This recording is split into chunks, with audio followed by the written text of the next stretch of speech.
les yeux, si vous le souhaitez bien sûr, et écoutez attentivement.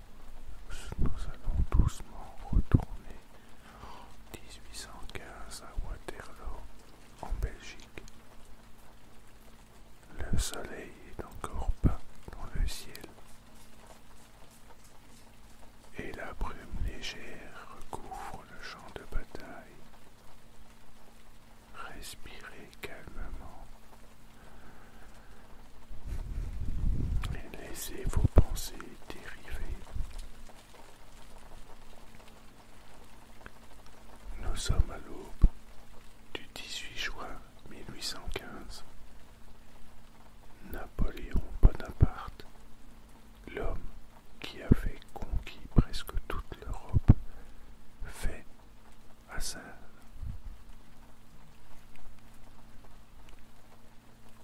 Nous sommes à l'aube du 18 juin 1815. Napoléon Bonaparte, l'homme qui avait conquis presque toute l'Europe, fait face à sa dernière grande bataille. Après avoir échappé de son exil sur l'île d'Elbe, il a rapidement reconstruit son armée. Pourtant, ses ennemis désormais unis l'attendent. Waterloo est un petit village situé à une dizaine de kilomètres au sud de Bruxelles, en Belgique. C'est ici, dans ce champ verdoyant, que le destin de l'Europe va se jouer. Prenez un instant pour visualiser ce paysage. Imaginez les collines douces, les routes sinueuses et les fermes éparpillées. C'est un matin calme, mais vous pouvez presque sentir la tension dans l'air, le calme avant la tempête. À mesure que la journée avance, le ciel reste couvert. Une légère pluie tombe encore sur le champ de bataille.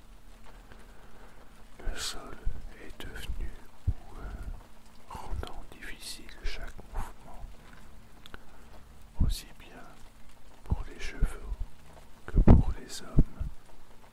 Vous pouvez presque entendre le bruit de la boue sous les bottes des soldats. Napoléon, avec son génie militaire, se prépare à frapper. Il observe attentivement le terrain depuis une colline, évaluant la position de l'armée alliée dirigée par le duc Wellington. Wellington, de son côté, a choisi une position défensive solide sur une crête légèrement surélevée. Il sait que s'il tient cette position suffisamment longtemps, les forces prussiennes du maréchal Blücher arriveront en renfort. La pluie ralentit l'artillerie française, mais cela ne l'empêche pas, Napoléon, de donner l'ordre d'attaquer. Le son des canons lentement sonne et résonne dans l'air. D'abord distant, puis de plus en plus intense. Imaginez-vous maintenant sur le champ de bataille les cris des hommes, le martèlement des sabots des chevaux dans la boue et le fracas des sabres s'entrechoquant. Une véritable cacophonie de sons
ces hommes de tenir ces positions coûte que coûte. Le combat autour de ces fermes sont féroces. Les balles sifflent et les sabres frappent avec violence. Imaginez les cris, les appels à l'aide, le fracas des armes. Les Français parviennent à s'emparer de la Hésade, mais ils ne peuvent percer les lignes britanniques. Prenez un moment pour respirer.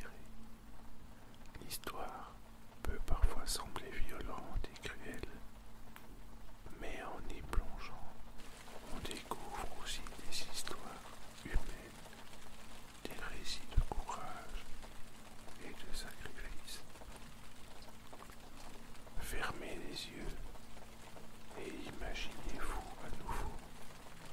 La pluie continue de tomber doucement. Elle efface peu à peu les traces laissées par les hommes.